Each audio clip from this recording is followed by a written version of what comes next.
You can move your body to the right, to the left. Let's go to the. Okay. Can we stand on our feet, sir? Stand up.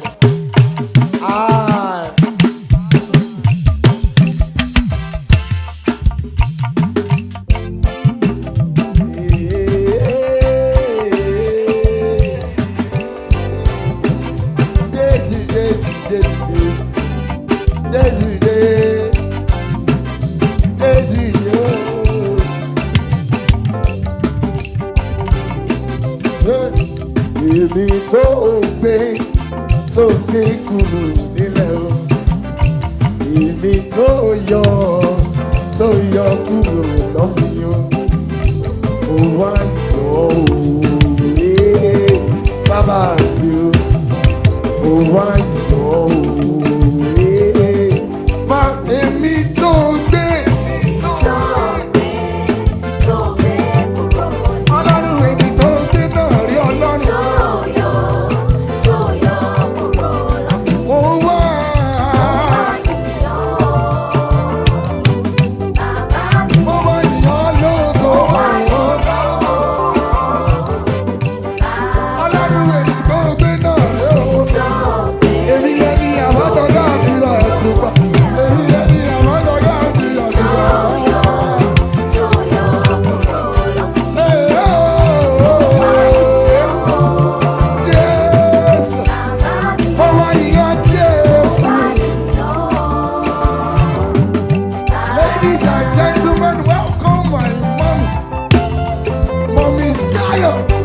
Yetunde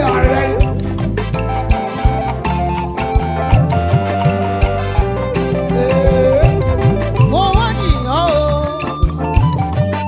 bàbá mo wá nìyàn o èmi tó gbé Jésù. báwo ló ṣe gbé yẹn jẹ́rọ wọn yẹn lókè tó yọ nínú ewu.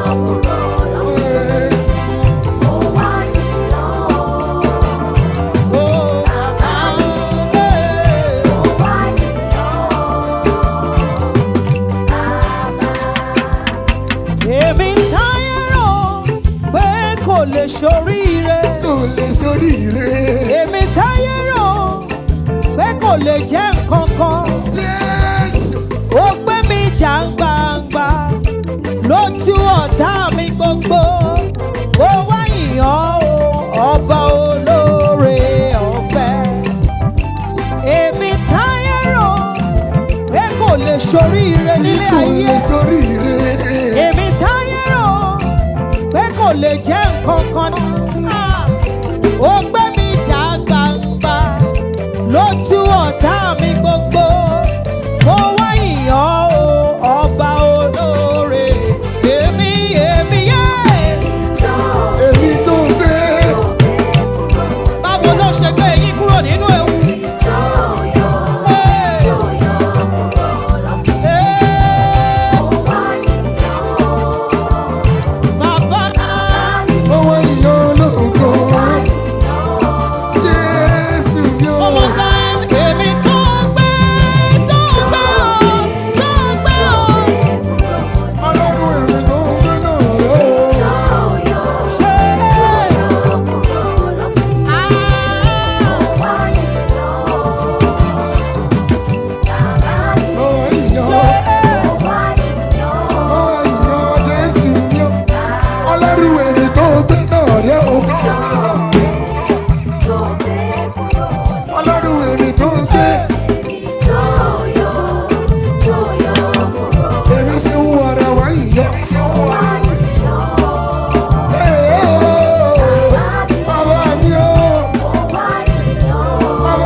You lift up your hands and just wave it to Jesus. Ó ní ọba tí ń gbé ní látòrí àtọ̀, jòkó pẹ̀lú àwọn ọmọ aládé. Ọlọ́run yóò gbé ọ dìde lórúkọ Jésù. The Bible says that you are the head and never the tail. Nínú ìdílé rẹ, nínú àárín àwọn ọmọ ìyá rẹ, ìwọ ni yóò máa jẹ́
will prophesy. One day you are going to tell the story.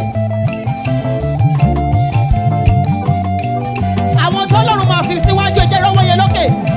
Ó yá wá wá prophesy. You are going to prophesy with us.